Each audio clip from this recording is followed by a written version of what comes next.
Yo, hey everybody, it's Drewberry, and I'm starting a new series where I'm going to review custom cards made by you guys. If you want to make your own card, it's super easy, really fun. There's just a link in the description below. It's snaptracker.me, and you just put in a Google image that you find of the character that you want to make a card for, and then you put its energy, power, custom text, and then you can take that card and you can join the Berryverse Discord, go to our custom cards channel, and you can submit it there, and I'll feature it in a future video.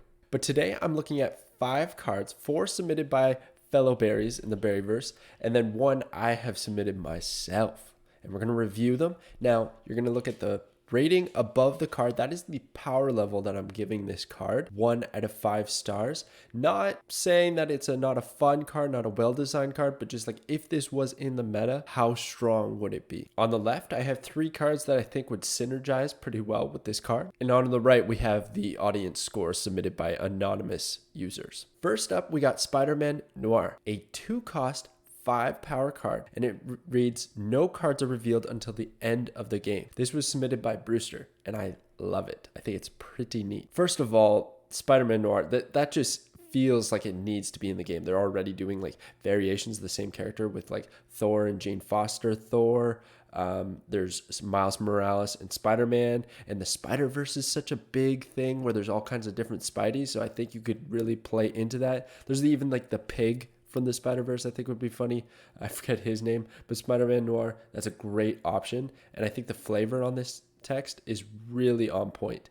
So no cards are revealed until the end of the game. Huge impact. That means all of your on reveals happen at the end of the game. If you're doing an on reveal deck, you could set it up so that you get a good wombo combo, or it could be really awkward because you plan on staggering those on reveals and now it all is going to happen at once. Ongoing effects usually get the benefit of going throughout the game each turn. Now they're only going to have that benefit at the end, but you could set up a really sneaky, crazy play with like your onslaught shenanigans that your opponent can't see or react to. Keep in mind, cards that can't be revealed can't be destroyed. They're essentially invulnerable, which is just crazy. It's basically making all of your cards immune. So any destroy decks get completely wrecked. And I think while this card gets 5 stars for being absolutely game breaking and probably just, I don't know, that way too broken for this game, I think it'd be really frustrated and hated by the player base, to be honest, because your destroy decks don't work anymore. Your discard probably gets really buffed because at the end you can just discard a bunch of things. That's why I have Hela here, right? She needs Invisible Woman to be viable. But now you can just use Spider-Man Noir and you do the same thing, right? Play a bunch of discard cards, play Hela, have a bunch of expensive stuff in your hand. It's going to work out. And then we haven't even talked about the stat line. 2 cost for 5 is a premium stat line with a crazy beneficial ability here. So I think, honestly, I think this could straight up be a 0 power card and it would still be broken. It would still find a way to be really, really good in the meta. And the reason I have Killmonger and Enchantress is I think that a counter deck would do really well because you can set up these counters like Killmonger, having him face down until the last turn. Then you destroy all your opponent's 1-cost stuff if they've been playing that throughout the game, making for a big swing. That's actually the best time to play Killmonger is later in the game to maximize his value. Same with Enchantress. If you see that your opponent's stacking 4 face down cards at a location, you can maybe play Enchantress there hoping that they are doing an ongoing effect and you'll shut down all 4 of those ongoing effects if that's what they plan for. So Brewster, thank you for submitting. This card gets 5 stars in power level. Probably in community rating, in terms of their rage, this would get like 0 stars because I think it would just be absolutely game breaking. But art and design wise, great card, my dude. Next up we have Melter, a 1-cost 3 power. On reveal, change this location to a bar with no name. For context, that's whoever has the least amount of power at that location wins it. You cannot play this card after turn 2. So this is pretty interesting. I'm giving it 1 star. This was submitted by Dim, by the way. Dim, big shout out to Dim for giving this card. Dim, I like what you're doing with this card. I like changing the locations, but I have to give it 1 star because it's just too many constraints here. All right. First constraint, you have to play it before turn 2. I think that's great for balance purposes because if you could play this on turn 6, your opponent stacks a bunch of cards there for high power, then you just play this and you win the location. Like, that's just not fair. That's not fair, right? So there has to be that constraint built in. I agree with it, but it does make this card significantly weak, right? You also have to probably destroy Melter because it's 3 power, and if your opponent hasn't played anything there yet, That's going to be a bit tough. Yeah, maybe you could play that there on turn 2 because maybe they played a turn 1 card there, but it might still be too much power. So you could destroy it with Killmonger, which is why I'm saying Killmonger might synergize. But then we have the third constraint, and probably the biggest one in my opinion, is that you have to draw this basically in your opening hand or your very first draw. That's like your first 5 cards out of 12 in the game. So that's going to hurt this card because otherwise it's a dead draw. It's going to completely ruin everything else in the game. Like if you draw this on that turn 6 where you need something powerful, dead card. So that's where it gets a bit difficult. There's interesting things like Jubilee. I didn't put that here.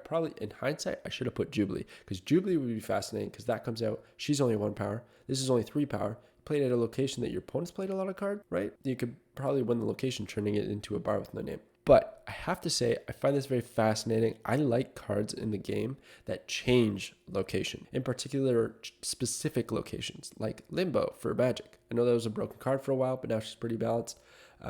It's just an interesting concept to a digital card game. You don't really see that, right? Interaction with the location. So I really like the concept, but I have to say I think the card is fairly weak. You could synergize it with things like the Hood to give negative power, Juggernaut to throw your opponent's stuff over there, right? At bar with no name. There's ways to do it, but ultimately the biggest thing is you cannot play this card after turn 2, and that hurts. Ebony Maw is you can't play cards after turn 3, and that card hurts a lot despite its crazy power ratio. So I feel like this will hurt significantly more and more often than not be a dead card in your deck. So Dim, thank you for submitting. I'm giving it 1 star, but very cool conceptually. All right, and then I have made my own card. Here we go. So we got 6 drop, negative 10 power, Annihilate. So on reveal, negative power converts to power at this location. So basically, even though it's negative 10 when he's on reveal and his on reveal triggers, he's basically 10 power. So he's a 6 for 10. Right? But I wanted to give him that negative flair. Okay. But everything else that you have stacked at that location that gives negative power is now going to convert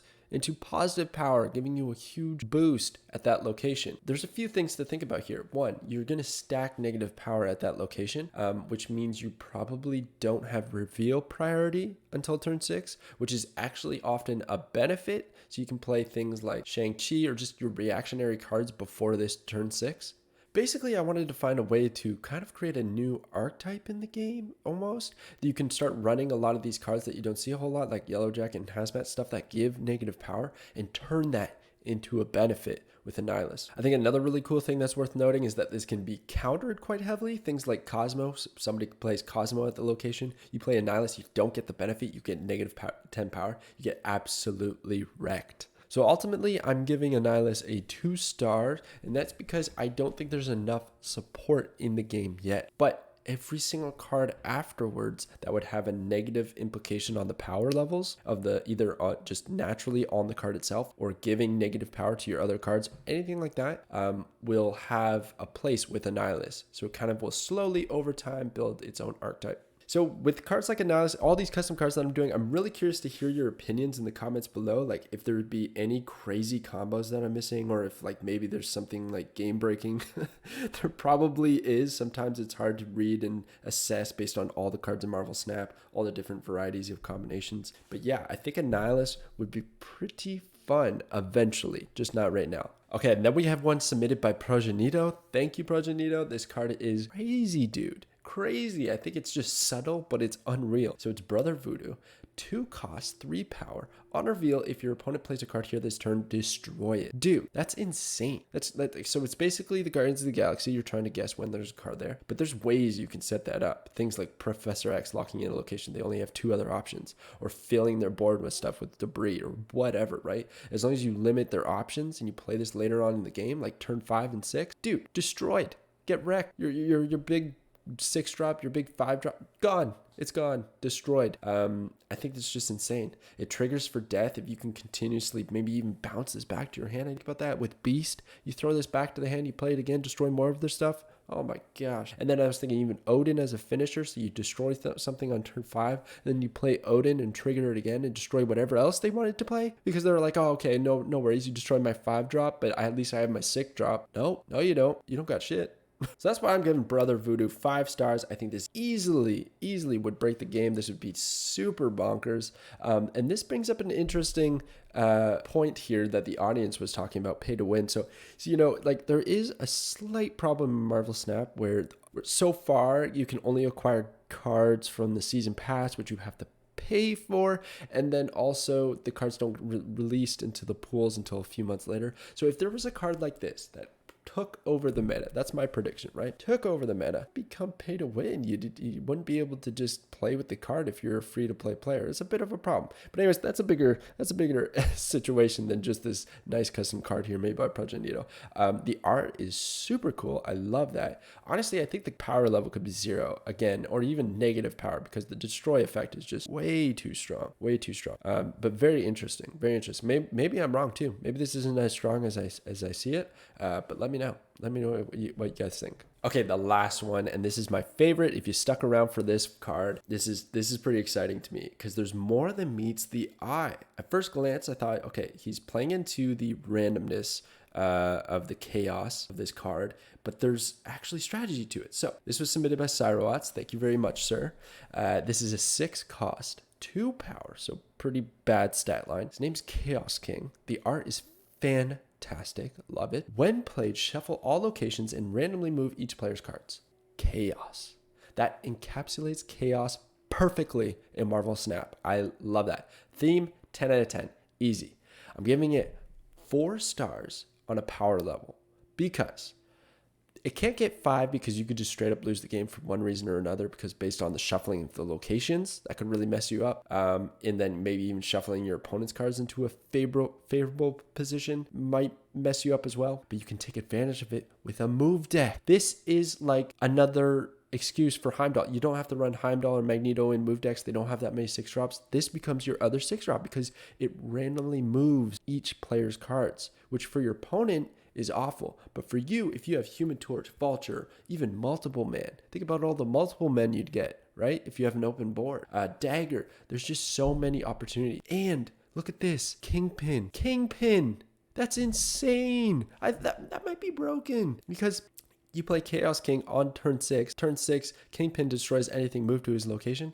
Your opponent gets like 3 cards moved to that location. They get all stomped. That'd be a nasty combo. Yeah, just wild. I think this could maybe get an on reveal as well ability, but maybe not. Maybe that's too broken if it had on reveal synergies. I don't know. It's a 6-drop. Wow, I love this card. I think it would probably piss a lot of people off. I think it would just be like a bit rough around the edges because the RNG of it, but it makes for some crazy moments. It makes for some really fun moments that people would share screenshots about.